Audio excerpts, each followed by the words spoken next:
Okay, introducing our players. In the top right, we've got snOW. In the bottom right, we've got Sharp. There they are. Okay.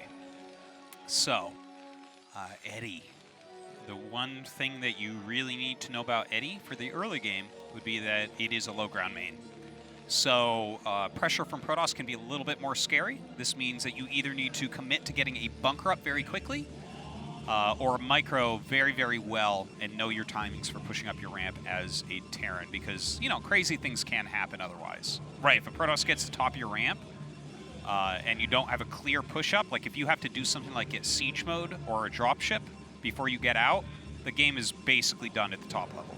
Yeah, it's the same. Yeah, for both sides. If you get contained as a Terran or contained as a Protoss. Oh, in this matchup, if you got either contained way. as the Protoss, it means that you lost a Nexus first and you're dead already. Yeah, exactly. that's the only time that happens. Yeah, it is definitely one of these things that is in certain matchups the most important feature early on is that you need to make sure you have control of that ramp, of that high ground, because otherwise, yeah, you'll absolutely be boxed in. And one of the reasons why that is so important is because it's hard to move units up and down ramps, especially large numbers of them.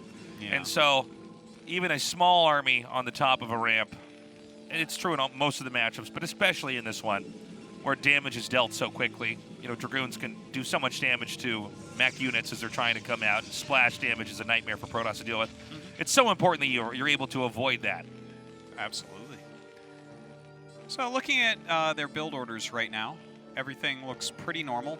That's actually a slightly fast scout out of Sharp, but nothing too notable going on. snOW scouting quite a bit later after his Cybernetics core. See what direction he goes in. Is he going to go to the south immediately? Yeah, it looks like it. So that's a nice first scout there from snOW. Yeah, this is one of the few RNG features of the game. It's not a built-in RNG thing, but you know, you don't know where they are. There's 4 spots.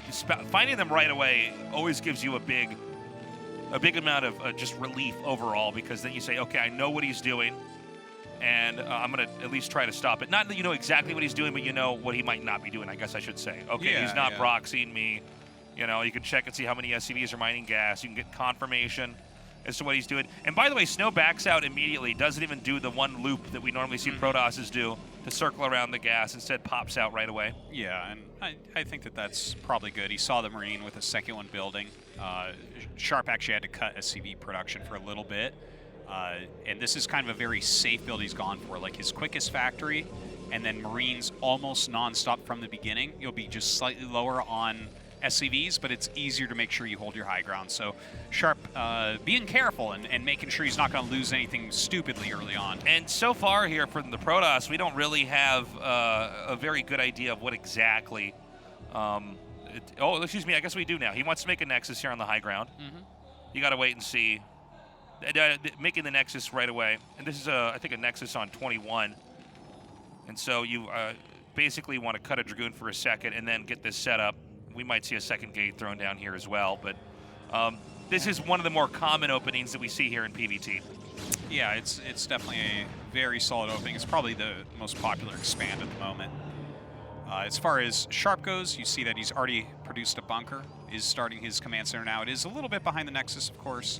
So as far as build orders go, snOW has a slight upper hand and throws down a rather quick robo as well, which isn't surprising for snOW. Right, snOW loves to use that robo a lot, especially early on. Now, we'll see if he actually goes for a Reaver, if instead he decides to go maybe for just observers and does more of a passive, reactive play. Now, as far as Sharp goes, it's interesting to see what his building is now, okay? Right now he has to decide, does he want an academy, an armory, or another factory, or, I mean, there's a possibility of a starport as well. But one of those has to go down very, very soon here, and that's really going to dictate how Sharp is going to play the mid-game here.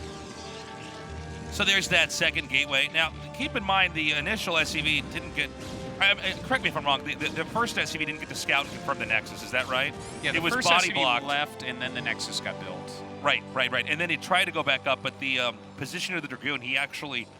Oh, did he stop it from spotting it? Yeah. Oh, so that's the first time the SCV comes in there and confirms what's happening. Mm-hmm. Now, it seems like Protosses have a little bit less options that work at the highest level of play against the Terran early on that aren't super cheesy. Oh, okay, because I was about to do my fake belly laugh. I know. But then you put in I know that you're super damaged cheesy. good, Zartosis, and Yeah. this is immediately setting you down this myself and all my Terran brethren, but... So you generally expect them to take the Nexus, but even just seeing it, then you go, okay, I know what kind of game I'm in right now. What do you think about these 2 tanks coming across the map? You know, this is good. So what he's doing is he's walking over to the ramp. He's trying to clear anything like a probe or any units that are coming in, because he's actually added the second factory. I didn't get to really talk about it too much yet, but this is a really good build to use against snOW in general. Because snOW does play things like Reaver almost every game and things like Carrier Rush, I think that factory expand into 2 factory push is one of the best plays that you can do against him, and that's exactly what we see here from Sharp. Yeah, there's a little bit of weakness here for the Protoss when they try to tech into carriers, and this is a carrier game, by the way, and we know that because the air weapons upgrade is happening over at the Cybernetics core. Yeah, and I mean, you can't go Arbiter quite this quick. You need your Citadel before you start the starport as well, or the Stargate. Looks like Sharp is laying a couple mines over here. He was just kind of scouting to see if there was a third. I'm surprised he sat there, to be perfectly honest, and lost the 2 vultures. I think as soon as you get in and lay a mine, you should probably get out. And now he's going to go up and chase these goons, and will force them back. But, I mean, this area is not that impactful right now. Right. You can see he tries to actually snipe that 1 tank, but Sharp knows better. He pulls away immediately. And he's going to try to pursue this for the time being. Now, in this build, and it really is more of a balancing act build for the Protoss and trying to throw the Terran off balance here as far as unit composition. You're trying to get enough Dragoons out and then also get carriers with that. And, you know, for the Terran, they need Goliaths to fight your carriers. But at the same time, you need tanks and vultures to fight the Protoss's ground. So it's very tough, and if you can dominate in one of those 2, whether you win with your carriers or win with your ground army, you tend to win the game. So the balancing act here for Sharp is going to be very tough. He cannot afford to lose tanks. You can send vultures out to scout, but you really don't want to be wasteful. I don't think that with carrier builds it's any more about scouting once you know that it's there. It's a lot more about just having the right push. If you have a really good push against the Protoss, a lot of times there's not much they can do, but especially, by the way, if they've skipped Reaver. It becomes much more plain and straightforward in that regard. When you have a Reaver, the math gets a lot fuzzier. You can use all these techniques to try to hit bits of their army, pick up and pull away. You know, I want to say that right now, looking at these builds, snOW is just deflecting anything that Sharp's doing. Sharp wants to get in, he wants to mix it up, and snOW is just saying absolutely not. He's clearing mines with just a small set of goons. The rest making sure that he doesn't take any damage. Sharp isn't 100% sure what's going on because he did go for the second factory. He didn't follow up with the starport. He's getting a kind of late academy because he got an eBay instead. These are all actually very normal choices, but unfortunately for this situation, he is not going to realize the speed of the carriers until it's basically time to move out. Right. I feel like, I don't know about you, Artosis, do you feel almost like snOW, we should expect this from snOW on this map? snOW really likes these types of builds. Yeah, he does like these types of builds, and they're good here. I think that this is a strong build for the map, to just go quick carrier. I think that 2-base carrier, look, someone made a joke question today on the Pylon Show about, what would I say positively about Protoss? Apparently, there's this meme going around that I think that Protoss players aren't as good as other players. But I can't believe that people would even think that, Artosis. That's ridiculous. But one thing I can definitely say is I think that he's chosen his build really wisely. You know, if you are playing this build against, let's say, Last or Flash, oh yeah, there he goes. He finally gets a scanner off and sees carriers popping. But if you do this build, 2-base carrier, no Reaver, nothing, right? And you're against Flash or Last, the 2 mechanically best Terran players, they will actually, because they normally open, with fast armory, right, and academy, so they'll see it, they'll adjust their timing, and they will roll through you when you do this build a lot of the time.